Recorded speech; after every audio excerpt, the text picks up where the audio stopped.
Ce colloque est avant tout surprenant. Surprenant à cause de la diversité de son public.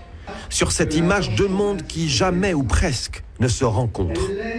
Un colloque surprenant à cause des similitudes sociétales évoquées par les conférenciers. Ce chercheur américain invoque le syndrome du panier de crabe. Et oui, comme chez nous, il dit bien du panier de crabe. Et sa théorie, la voilà, les Noirs sont incapables de s'entraider entre eux, conséquence de l'esclavage.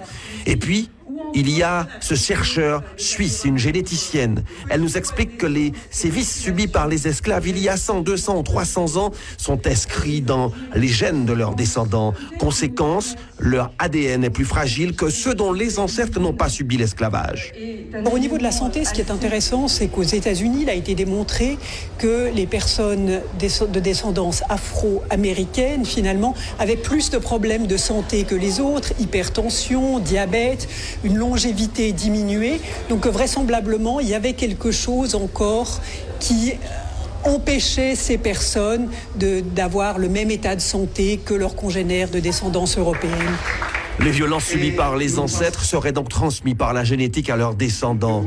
Mais il a également été question de l'analyse des phénomènes du blanchiment de la peau, du défrisage ou de la violence des Noirs contre les Noirs, la haine de soi que l'on rejette sur l'autre.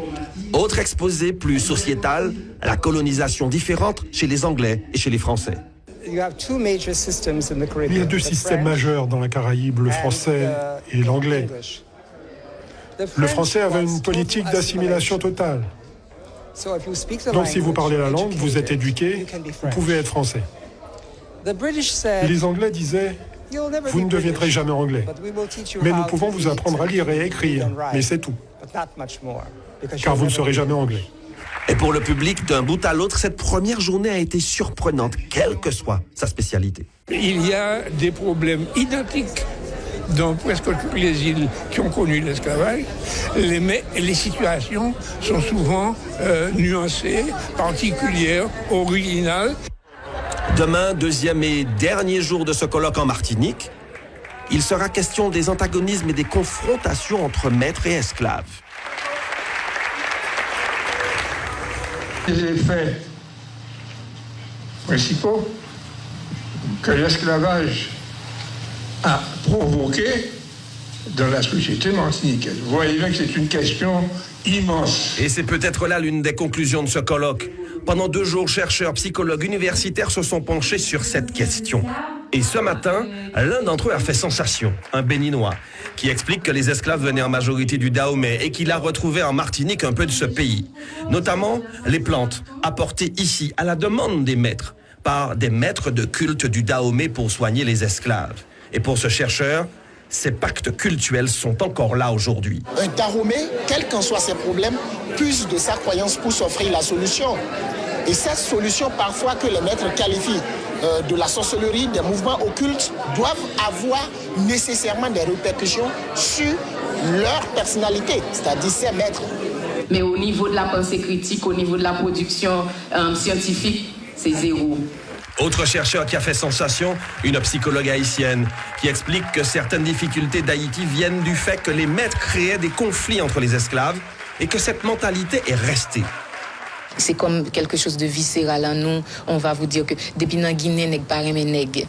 Donc ça a un peu rapport à ça. Probablement ça existait avant la colonisation, mais il est évident que ça a été réactivé par les colons pour nous séparer davantage.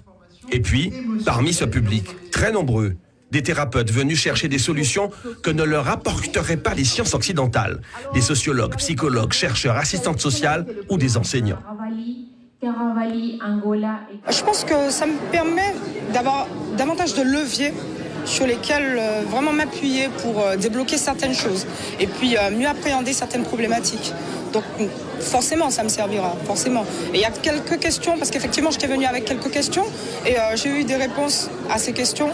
Un colloque qui, de l'avis des organisateurs, a donc été thérapeutique. En quelques années, les mentalités collectives ont beaucoup changé et qu'aujourd'hui, comme hier, des questions qui étaient posées souvent avec colère, avec désir de vengeance, sont aujourd'hui posées de façon totalement apaisée. 2 jours de discussion, d'échange entre Caribéens, Africains, Européens et Américains. pour cerner l'impact de l'esclavage sur la psychologie des populations. Un colloque qui s'achève demain en Guadeloupe.